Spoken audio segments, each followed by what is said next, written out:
The NBA draft is now over, so let the overanalyzing begin.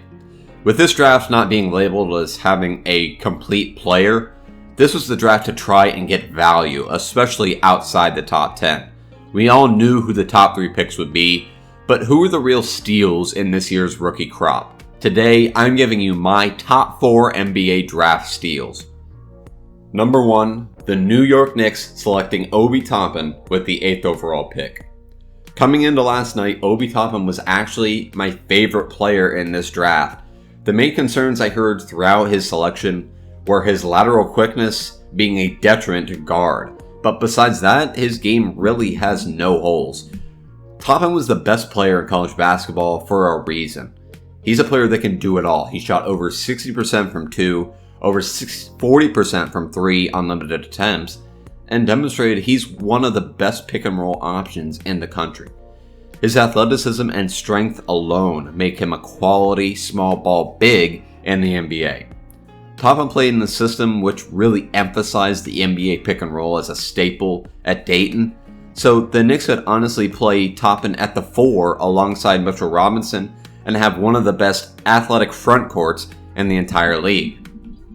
Pairing Obi Toppin with RJ Barrett is going to be extremely fun to watch, and now this establishes New York as having an athletic, young, and fun trio in Toppin, RJ, and Mitchell Robinson that has fantastic fit and all the potential in the world.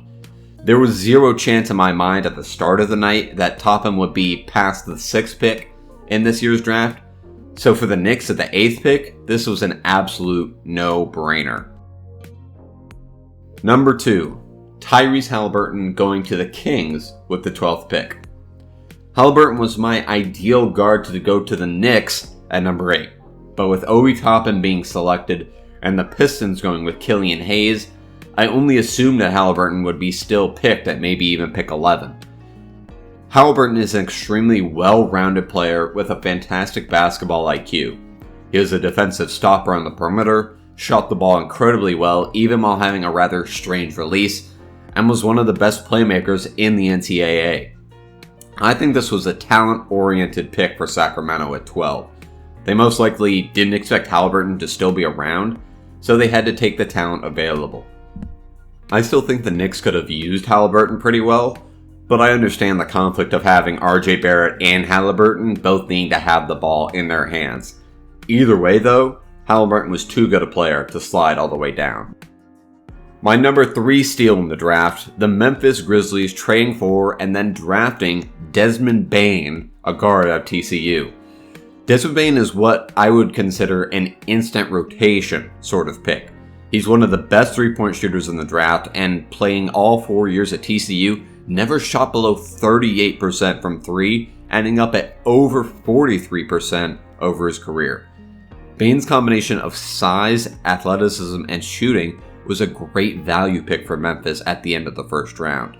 He's a competent, long perimeter defender, was a consistent scorer throughout his college career, and was significantly improving each year at TCU. Memphis being able to grab a long, athletic shooter to reinforce their current backcourt with Dillon Brooks, John Morant, and Tyus Jones only adds to their bench depth. Bane may have great production in his first 2 years or so behind Dillon Brooks and Grayson Allen, but I wouldn't be shocked at all if he ended up as the possible 6th man or better for the Memphis Grizzlies. I thought I'd shoot to the back of the draft for my final and 4th draft night steal. Cassius Winston has been one of the best point guards in the NCAA for what seems like a decade.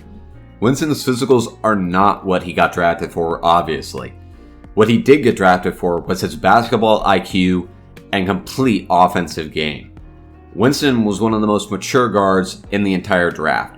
He was a fantastic playmaker and facilitator for his entire career and was an underrated perimeter shooter. It's honestly hard to put into stats what Winston provides. He's one of those players that's pretty effective at whatever he needs to do. He can run your second unit, he can score when you need him to, and handles pressure situations incredibly well. For a struggling team like the Wizards to have what seems like an instant veteran-like player and point guard to become a backup for John Wall, the Wizards, to me, hit it out of the park with this selection.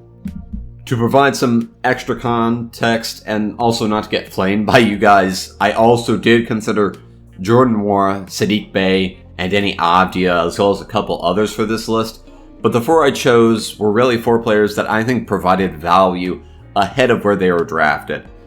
But either way, thank you guys for watching. Comment down below who your top draft steals were, and I'll be back later with more NBA draft coverage.